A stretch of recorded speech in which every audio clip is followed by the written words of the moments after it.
नमस्कार, मी प्राची साळुंखे. महामुंबई या विशेष बुलेटिनमध्ये आपलं स्वागत. सुरुवातीलाच बातमी आहे शिवसेनेच्या दसरा मेळाव्या संदर्भातली. शिवसेनेचा दसरा मेळाव्यावरून मनसेने आक्रमक भूमिका घेतल्याचं कळतंय. शिवसेनेचा दसरा मेळावा षण्मुखानंद मध्ये होत असतानाच या मेळाव्यावर मनसे चित्रपट सेनेच्या अमेय खोपकर यांनी आक्षेप घेतला. या क्षणाची महत्त्वाची ब्रेकिंग न्यूज आपण पाहतोय. 22 तारखेला नाट्यगृह सुरू केली जात आहेत आणि त्यासाठी 50% उपस्थिती राहणार आहे. मग असं असताना शिवसेना दसरा मेळावा नाट्यगृहामध्ये का घेतोय असा सवाल खोपकरांनी केला. तर आपण पाहतोय एक क्षणाची अतिशय महत्त्वाची बातमी. शिवसेनेचा दसरा मेळावा हा षण्मुखानंद नाट्यगृहामध्ये होणार आहे. तर शिवसेनेच्या दसरा मेळाव्यावरून आता नवीन वाद सुरू झालेला आहे. मनसेने आक्रमक भूमिका घेतली आहे. शिवसेनेचा दसरा मेळावा षण्मुखानंद मध्ये होत असतानाच या मेळाव्यावर मनसे चित्रपट सेनेच्या अमेय खोपकर यांनी आक्षेप घेतल्याचं कळतंय. 22 तारखेला नाट्यगृह सुरू केली जात आहेत आणि त्यासाठी 50% एवढी उपस्थिती अनिवार्य आहे. मग असं असताना शिवसेना दसरा मेळावा नाट्यगृहामध्ये का घेतोय असा सवाल खोपकर यांनी उपस्थित केलाय. नाटकाची परंपरा इतके दिवस खंडित होती, याचं राज्य सरकारला सोयर सुतक नाही असा आरोप देखील खोपकर यांनी केलाय.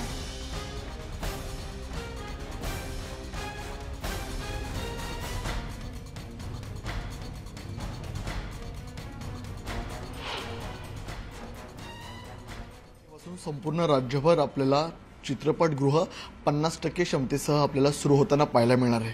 मात्र शिवसेनेचा दसरा मेळावा आपल्याला षण्मुखानंद हॉलमध्ये होणार आहे आणि या संदर्भामध्ये आपल्यासोबत बोलण्यासाठी मनसेचे चित्रपट सेनेचे प्रमुख अमेय खोपकरजी आहेत.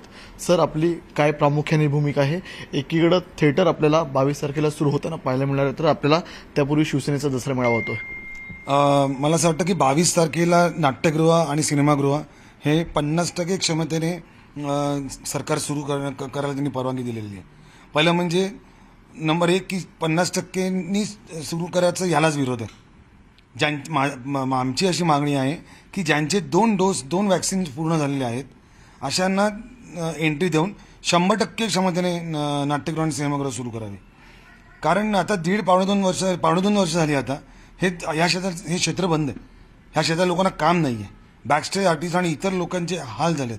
अक्षरशः ह्या अख्ख्या काळामध्ये काही लोकांनी सुके मासे विकलेत, वेगवेगळ्या गोष्टी विकून त्यांचा उदरनिर्वाह केला. शिवसेनेचा दसरा मेळावा आपल्याला लवकर होत असेल दसरा मेळावा, तर तेव्हा तुमच्या पक्षाची काय भूमिका असणार आहे?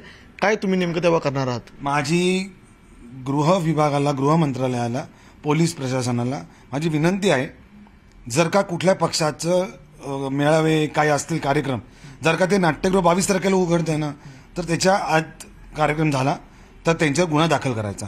त्यांनी गुन्हा दाखल करावा. 100% करणार. वर्धापन दिन त्यांनी जर का केला, गर्दी करून तिकडे केला तर नक्की करणार. आम्ही काय पाप केलंय?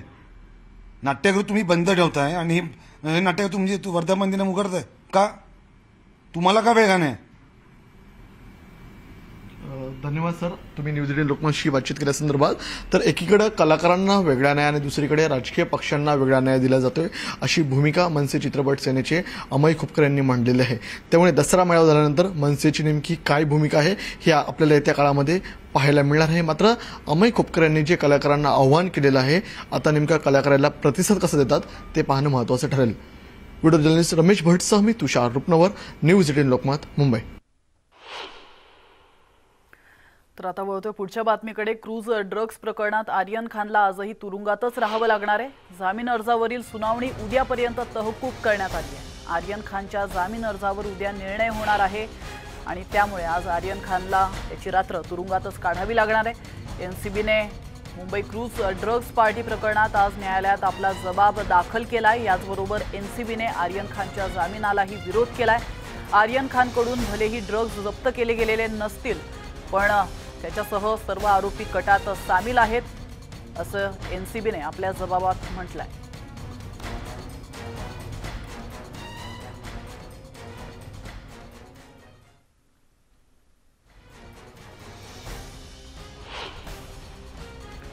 तर अरबाज मर्चंटचे वकील यांनी आरोपींचा मोबाईल जप्त केला। त्याचा कागदोपत्री पुरावा नसल्याचं म्हटलंय, तर मोबाईल जप्तीचा पंचनामा केला नसल्याचा आरोप अरबाजच्या वकिलांनी केलाय।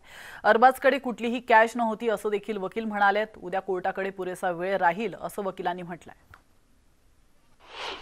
की आमच्याकडनं जो काही मोबाईल जप्त करण्यात आला आहे त्याच्यासाठी कुठलाही कागदोपत्री पुरावा त्यांनी तयार केला नाहीये की तो मोबाईल जप्तीचा जो काही पंचनामा असतो तो त्यांना बाय लॉ तयार करायला लागतो, पण तो त्यांनी तयार केलेला नाही। आपण फेस व्हॅल्यूवरती तसाच्या तसा कन्सिडर केला तरी सुद्धा ती कन्झ्युमेबल क्वांटिटी येते आणि त्यांच्याच पंचनाम्यानुसार सुद्धा त्याचं असं स्टेटमेंट आहे की ते कन्झम्पशनसाठी त्याने वापरण्यात आलं होतं। त्याच्या व्यतिरिक्त त्याच्याकडे ना काही कॅश किंवा कॉन्ट्राबँड काहीही मिळून आलेला नाहीये।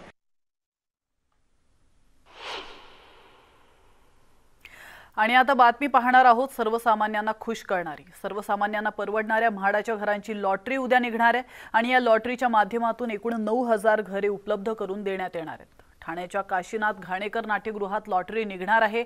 या लॉटरी अंतर्गत पंतप्रधान आवास योजनेअंतर्गत येणारी 6,500 घरं, कोकण मंडळ आवास परियोजनेअंतर्गत येणारी 2,000 घरं आणि 20% योजनेअंतर्गत येणाऱ्या 500 घरांचा समावेश आहे।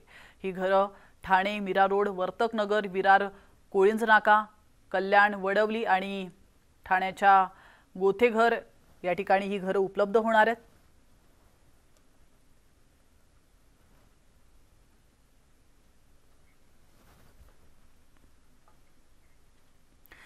वळतोय पुढच्या बातमीकडे। पवई तलावाच्या शेजारी प्रस्तावित असलेला सायकल ट्रॅक पर्यावरणाला धोका पोहोचवत असल्याचं सांगत हे काम ताबडतोब थांबवावं ही मागणी सातत्याने होते। या कामाला परवानगी मिळू नये अशी मागणी तिथल्या स्थानिकांनी केली आहे। मुंबई महानगरपालिकेची सध्याची आर्थिक स्थिती पाहता सायकल ट्रॅकच्या कामावर कोटी रुपयांचा खर्च करणं योग्य नसल्याचं देखील स्थानिकांनी म्हटलंय। तर पवईतील सायकल ट्रॅकचा आढावा घेतलाय आमच्या प्रतिनिधी सिद्धी बोबडे यांनी। पाहूया। मुंबईतील पवई लेक परिसरात आपण आलेलो आहोत आणि बृहन्मुंबई महानगरपालिकेने या भागामध्ये सायकल ट्रॅक बनवण्याचं काम सुरू केलेलं आहे।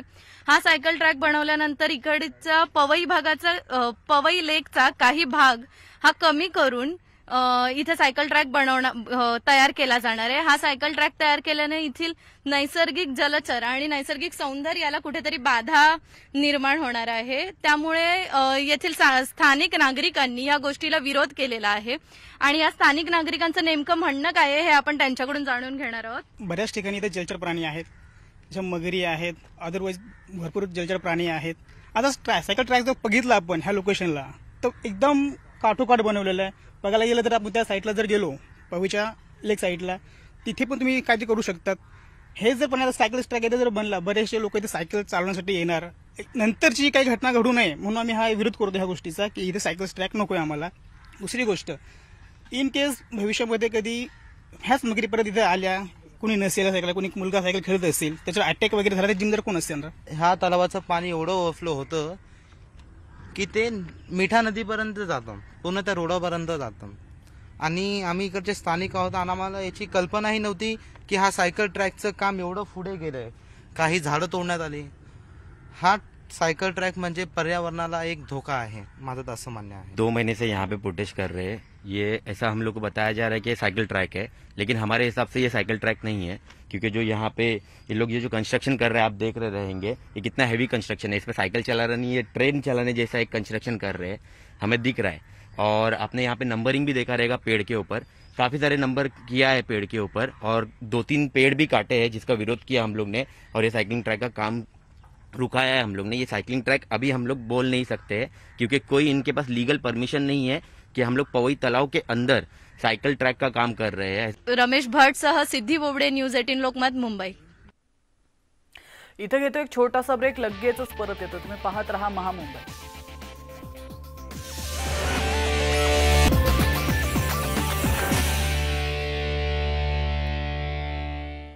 ब्रेक नंतर महामुंबई या विशेष बुलेटिन मध्ये पुन्हा एकदा आपलं स्वागत आहे। आणि आता बातमी तुमच्या आमच्या रोजीरोटी संदर्भातली, कारण बाजार समित्यांमध्ये भाज्यांची आवक कमी होत असल्यामुळे भाजीपाला कमालीचा महाग झालाय। ज्या कांद्याला आणि टोमॅटोला काडीचाही भाव मिळत नव्हता त्यालाच आता भाव चढलाय। तर भाज्या महाग झाल्यामुळे गृहिणींचं बजेटही कोलमडून गेलंय। बाजार समित्यांमधील दर वाढल्यामुळे आता किरकोळ बाजारांमध्येही दर वाढण्याची शक्यता आहे।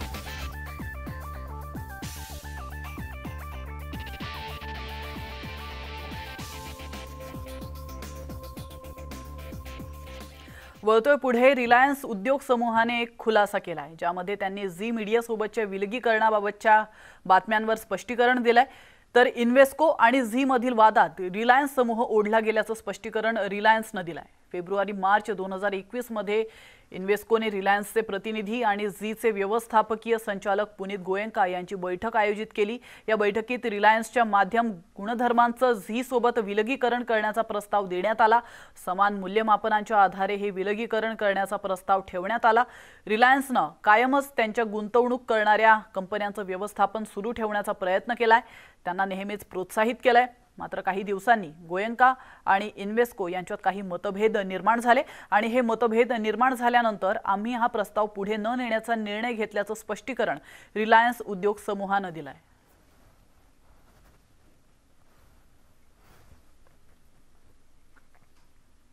आणि आता वेळ झाली आहे न्यूज 18 लोकमतच्या आजच्या सवालच्या निकालाची। आम्ही कू ॲपवर तुम्हाला T20 साठी मेंटॉर बनलेल्या महेंद्रसिंग धोनीचा टीम इंडियाला आगामी T20 वर्ल्ड कप मध्ये फायदा होईल का हा प्रश्न विचारला होता, ज्यात 97% लोकांनी हो म्हणत फायदा होईल असं म्हटलंय, तर 3% लोकांनी यावर नाही असं उत्तर देत फायदा होणार नसल्याचं म्हटलंय।